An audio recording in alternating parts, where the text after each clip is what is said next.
Hello, I'm Herman Brodie, and I'm going to share with you my top 5 tips for creating more inclusive workplaces. Number 1, don't waste time with prejudice porn. And this is what you see on those discussion panels where people share their deeply personal stories about the harm that has been inflicted on them because they belong to a stigmatized group. Prejudice porn. Enough of that. Number 2, you don't need to teach people how to be inclusive.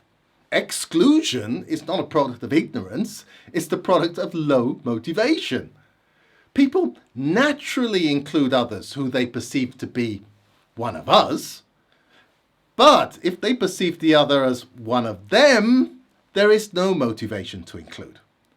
The good news is that to flick the switch on our perception of others, we only need to uncover a shared characteristic, shared values, shared experiences or goals. Even an arbitrary characteristic will do. You scratch the surface enough and literally anyone could be perceived as one of us. Number 3, put in place some protocols to manage our encounters. Sometimes the encounter with the other might be just a one-off. So there might not be any opportunity or incentive to uncover shared values or shared experiences. So in such situations, we need clear protocols to govern that encounter. So I'll give you an example. A stranger approaches you at work. Don't make assumptions about who they are or what they do or what they want just based on their appearance.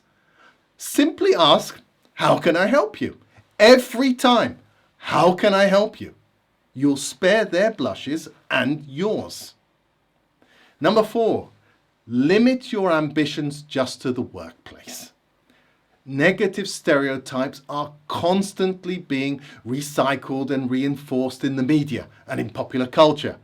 So you cannot expect the mere revelation of shared characteristics between people to solve the problems of society.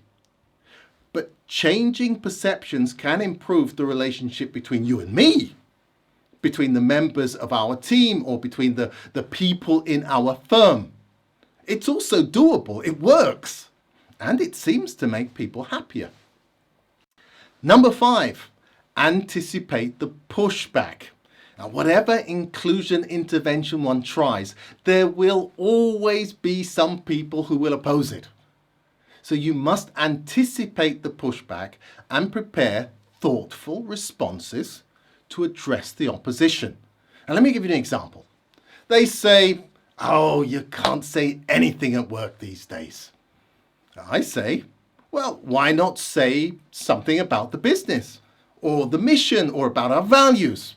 Why don't we talk about improving cooperation, encouraging innovation, or about deepening our client relationships? Let's discuss how we can make our business more attractive to the talent pool, or about our continued professional development. There are lots of things we can and should talk about when we are at work. And with the other person's permission, of course, we can also talk about more personal things. But I suspect that if you ask permission to make a crude comment about someone else's body shape, it's unlikely to be granted.